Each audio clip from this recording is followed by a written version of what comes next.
Hello, everybody. Ella Barnard here with Author Like a Boss. And I know it's the starting of the holiday season, and we are actually having a holiday this week. So you're getting kind of a rough and homemade episode here from Author Like a Boss. But there's still 11 days of NaNoWriMo, National Novel Writing Month. So I wanted to talk about finding and making time to write because you've still got a little bit of time left to get those words done. So here's the start of the homemade do-it-yourself intro. Welcome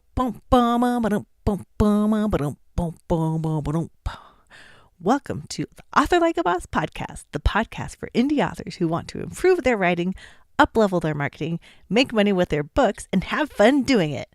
Now, onto the show with your host, Ella Barnard. That's me. Okay. Hello, everybody. Hello, bosses. Today, we are talking about how to find time to write and or make time to write. And so the first thing I want to start off with is this finding time or making time. As we've talked with many authors, it starts with a mindset thing. So finding time to write is what people say when they have they have their writing as a hobbyist mindset, and making time to write is what people say when they have made that commitment and it's not a question mark anymore. And one thing that I think is really important when you are making time to write is to identify things in your life that are either urgent or important. So I was looking this up. It's the Eisenhower Decision Matrix. So I'm going to go into this urgent versus important a little bit. So urgent things are things that just come up. They're like little mini emergencies. They are things that need to be done right now, but they don't have any real lasting impact on your life. Typically, in my mind, these are things like cleaning, making the bed, doing the dishes, vacuuming, cleaning behind the refrigerator. Okay, they're things that need to be done, you like to be done, but they don't have a lasting impact. And those are those urgent things. Important things are things that are important to you that can have a lasting impact on your life, but don't have any kind of immediate consequences if you don't do them.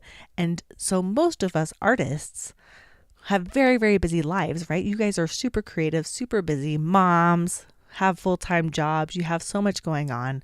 You have errands and laundry and things to do. But the things that are really important to you is your writing. Writing is that thing that feeds your soul, right? And you want to do it. But you can't find time because all these little urgent things keep coming up. And you don't make the time for the things that are important to you. Does that make sense? So sometimes, like if you have an example, like let's say, you see you've got some cat fur. You guys know I've got kitties. I had one just walking by just a second ago. And you're like, oh man, I really need to vacuum. Now, do you want to take that 10 minutes or 15 minutes and vacuum, or do you want to take that 15 minutes and write? Now, sometimes you're going to make a decision one way or the other, but I think especially doing NaNoWriMo and where you're trying to complete all these words, 50,000 words in 1 month, that you might want to err on the side of let's get these words done and the vacuuming can wait a few days. Although not if you're having guests. Jeez, such a hard month, right? Because you've got Thanksgiving, people coming over. You don't want your house to be a mess, but you still want to get your words done. So on that note, let's talk about a few ways that you can make time to write. So the classic, and this is there's a reason why it's a classic, and it's because it works for so many people, is getting up early in the morning.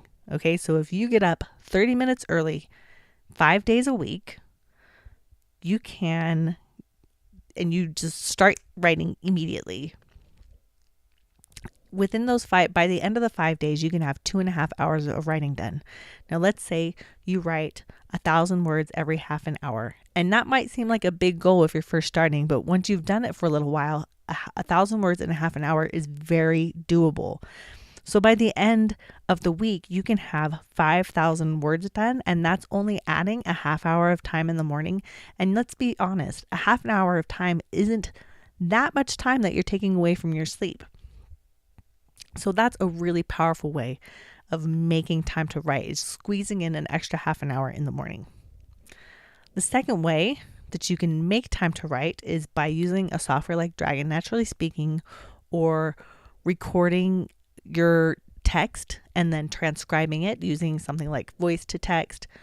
Google has it. I've talked about this in the last episode, but you can also just record it and send it to somebody else to transcribe. And then you don't have to do the commas and periods and enter now, but somebody else can actually listen to you and transcribe it, and you can pay somebody to do that. You can find a place on Fiverr.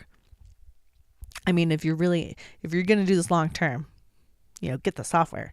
But if you're like, hey, I just need to do this for November, there's lots of option out there. Okay. A third way that you can make time to write is by co-writing, or having an accountability partner. So you get together online and write at the same time. Okay. So when you have that mindset of like meeting somebody, it's kind of like when you have a gym buddy and you're like, okay, are you going to meet me at the gym at 6? And you're like, yep, I'll be there at 6. And so you have to go because they're getting up to get ready.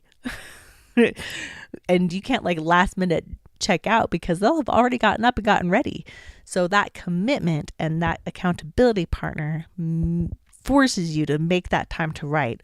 Plus, it keeps the other people in your life, because you're like, hey, it's not just me that's feeling this. It's also, Susie down the street who she's meeting me for writing. It builds that momentum and gives you like the reasons that you need if you need support from your husband or partner or wife or so-and-so, and you're like, I need to make this commitment. And they're like, do you really? And you're like, well, I told Susie I would. She's counting on me. So that helps. Another way you can make time to write is getting creative. And this is one of my favorites. Actually, this is one of my favorites because when I first heard, I've now talked to a few people that have done this, and I'm like, wow, this is a sign of commitment. Because my sister and even one of the people that I interviewed, I can't remember who it was. I think it was Coralie June. But it might not be. Don't quote me on that.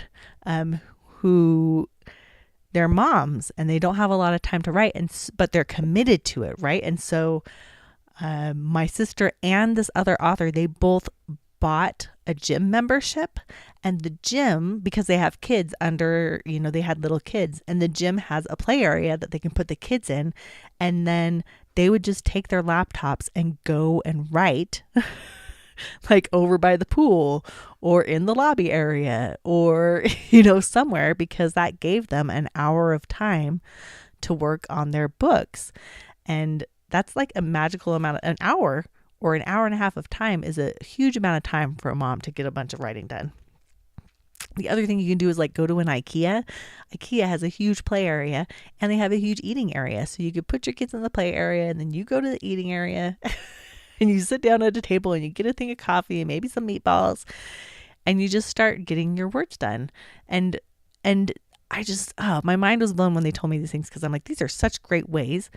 And, and getting those words down, because you can tell the people who are coming up with those ways are really committed, right? Like, they're like, yep, it's not a question of whether I'm getting the words done. It's a matter of how am I getting the words done. And finally, my final way that I think is really, you'd be surprised how many words get done in this way, which is just on their phone in the 5 minutes when they're walking down the hallway, or they're, on the restroom, in the restroom, or they're in line at the bank or at the grocery store in line.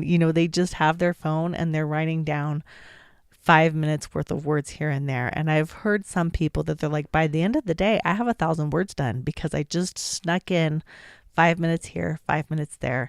And by the end of the day, I had, 50 minutes of time in and I had 1,000 words done. And the thing I think is that makes that successful for them is that they constantly have their story in their mind. They don't have to like catch up and be like, okay, where was I at in the story? Like they have it because it's alive, because they're constantly working on it, that they can just put the next sentences in, get those next sentences down, get that next scene in. And by the end of the day, they have 1,000 words that they wouldn't have had before. So those are my tips for finding and making time to write. I hope you guys are having a super successful NaNoWriMo.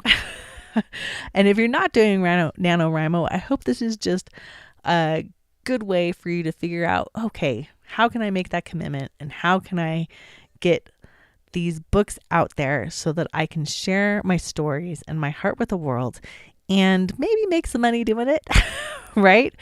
And have fun. So thank you so much for being here. I hope you have some wonderful holidays. If you're not in the US, I hope you just have wonderful November. Hugs and happy authoring here at Author Like a Boss.